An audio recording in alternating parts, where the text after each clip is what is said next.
Bonsoir à tous, bienvenue dans votre journal dans l'actualité de ce 11 mai. Auchan, Petite Arche, rouvre ses portes demain après des jours difficiles. Il y a une semaine, l'hypermarché était en partie ravagé par un incendie. On y revient dans quelques secondes. Déception pour les exposants de la foire de Tours qui ont souffert du mauvais temps cette année. Artisans et commerçants dressent un bilan mitigé. Également dans cette édition, prodigieux, sensationnel, tout a été dit ou presque ce week-end sur le TVB qui a remporté un 4e titre de champion de France consécutif. Il a réalisé son 3e doublé Coupe Championnat consécutif et a acquis son 3e titre cette saison. Bonsoir à tous. Auchan Petite Arche rouvre ses portes demain. L'hypermarché va en tout cas partiellement pouvoir accueillir ses clients à nouveau. Il y a une semaine, le magasin était en partie ravagé par un incendie.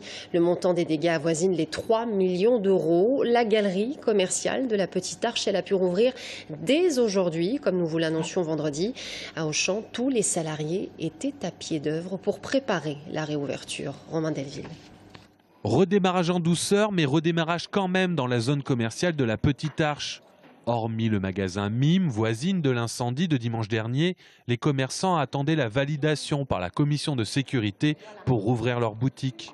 Les conséquences pour nous ne sont pas terminées, puisque nous réouvrons notre galerie marchande sans notre locomotive Auchan qui est toujours fermée. Donc évidemment nous aurons quand même des conséquences financières puisque Auchan n'est pas réouvert. On sait très bien que nous n'allons pas avoir notre flux client habituel. La locomotive Auchan s'apprête à repartir, du moins partiellement. En fin de semaine dernière, le magasin a été entièrement vidé pour être nettoyé. Aujourd'hui, les transpalettes filent dans l'allée, c'est le branle-bas de combat dans les rayons, tout le monde est réquisitionné pour être prêt demain à 8h30. La solidarité a marché à plein entre les salariés et les autres magasins de l'enseigne dans l'agglomération vont pallier les destructions de l'atelier boulangerie et des chambres froides. Ça va être une logistique assez particulière puisqu'on a la chance d'être dans une agglomération où il y a 2 autres magasins. Donc toute la boulangerie va venir en partie de Saint-Cyr et de Chambray. La boucherie va être faite à Chambray aussi. Et puis on va aussi changer notre offre commerciale. Par exemple, demain, nous aurons fruits et légumes que des produits emballés puisqu'on n'a pas le moyen de mettre une balance à l'entrée du magasin. Quant aux dégâts matériels, dont le chiffrage estimé avoisine les 3 millions d'euros, la question est maintenant entre les mains des experts de l'assurance et de l'assuré Auchan. Selon son directeur, l'hypermarché retrouvera son rythme de croisière d'ici début juin, en attendant de nouveaux travaux. Il est soupçonné d'avoir agressé plusieurs femmes âgées. Un jeune homme de 20 ans interpellé le 7 mai dernier comparaissait aujourd'hui devant le tribunal de Tours pour vol à l'arraché avec violence aggravée commis au mois de mars. Il aurait agressé ces dames à 8 reprises avec l'aide d'un mineur. 2 d'entre elles, âgées de 87 ans, sont hospitalisées depuis plusieurs jours. Le plus âgé est un homme de 93 ans. On écoute le commissaire Chassin. Le mineur se chargeait d'aller arracher le sac des victimes et le majeur l'attendait dans son véhicule. Le majeur devait passer en comparution immédiate aujourd'hui.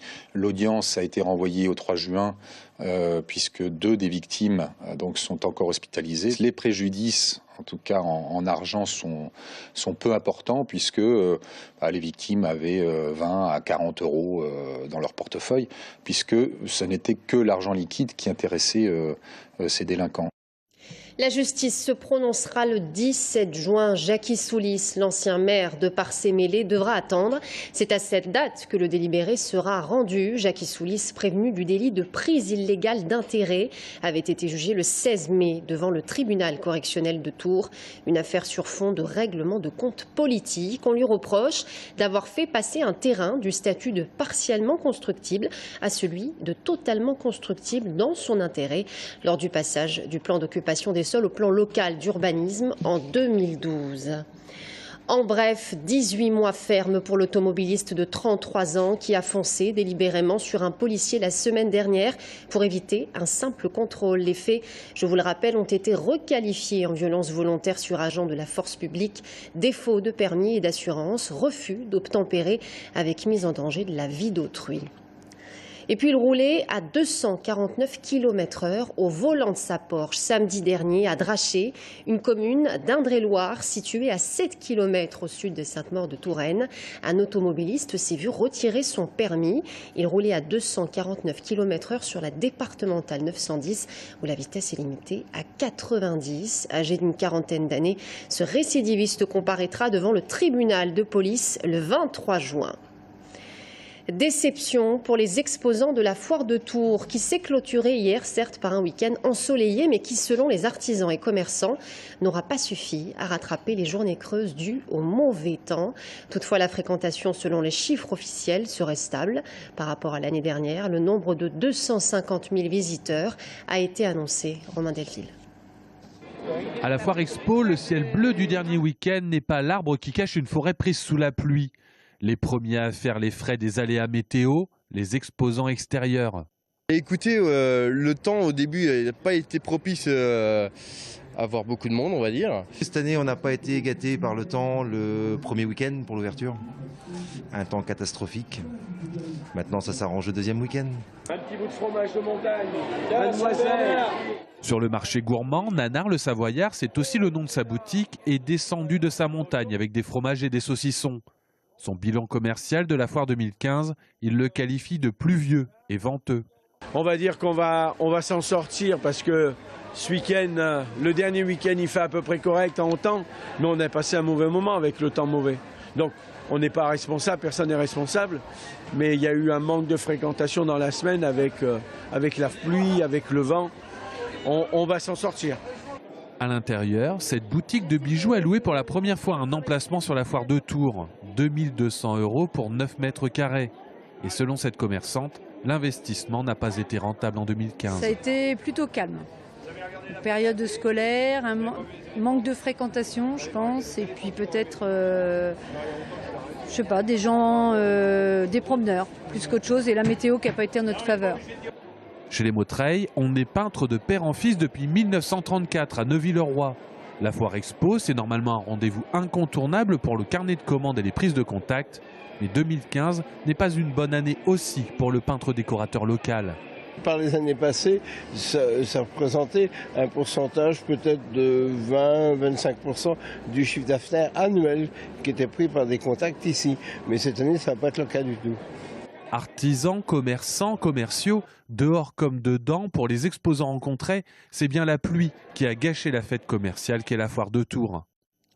Les tribunaux de commerce en grève aujourd'hui en France. En tout cas, la grande majorité d'entre eux dénoncent une disposition de la loi Macron qui prévoit de créer des tribunaux spécialisés pour les entreprises de plus de 150 salariés, en fait de transférer les gros dossiers à Paris. À Tours, en revanche, pas de suspension d'activité juridictionnelle. Le président du tribunal de commerce s'oppose, lui, totalement à la loi Macron et au principe même de spécialisation.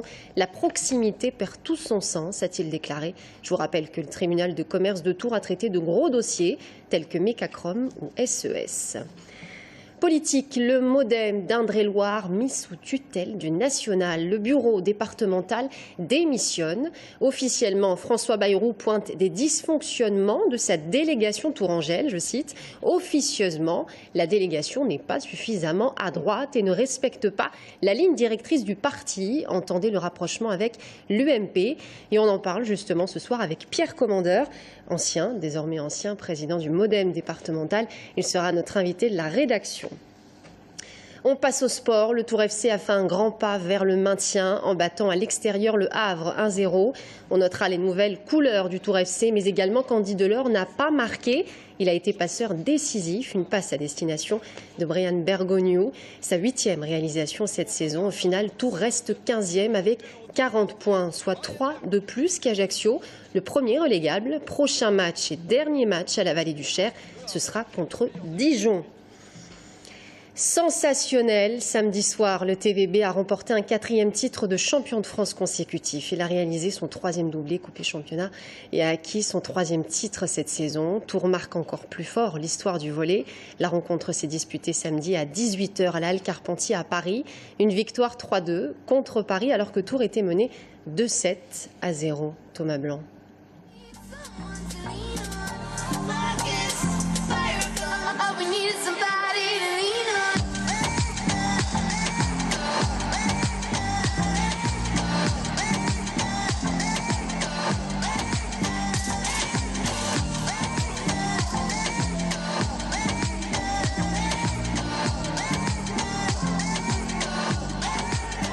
finale, ça ne se joue pas, ça se gagne, disait l'autre. Oui, mais voilà, ça fait 4 ans que Tours ne laisse aucune chance à ses adversaires. Ou plutôt si, cette année plus que les autres, Paris aurait dû gagner. Tours a entamé sa finale timidement, peu de passage au centre alors qu'en face, Georgiev, tout juste élu MVP de la saison régulière, démarrait pied au plancher. Après cette pipe out signée Klinkenberg, Paris remportait la première manche 25-19. Dans la seconde, les deux équipes se sont rendues coup pour coup. Konechny gardait le TVB à flot tandis qu'Oleg Antonov peinait à finir ses points. 33 partout, un porté litigieux de bas-off. L'arbitre l'a joué et laisse filer au bout du suspense ce set aux Parisiens 35-33. À ce moment, c'est à se demander comment Tours peut inverser la tendance. Mais comme à Toulouse en Coupe de France, le TVB a fait preuve de ressources en comptant d'abord sur son banc. Si Konechny a été magique avec ses 32 points, que dire de Nicolas Hogg? 20 points et une détermination époustouflante, surtout quand on sait que le Canadien sera parisien la saison prochaine. Ouais, c'est spécial, mais moi, peu importe c'était qui en face, j'allais donner mon 100% et puis c'est ce que j'ai fait et voilà, c'est ce que ça a donné, quoi. La suite, c'est 3 balles de match pour Paris dans le 4e set.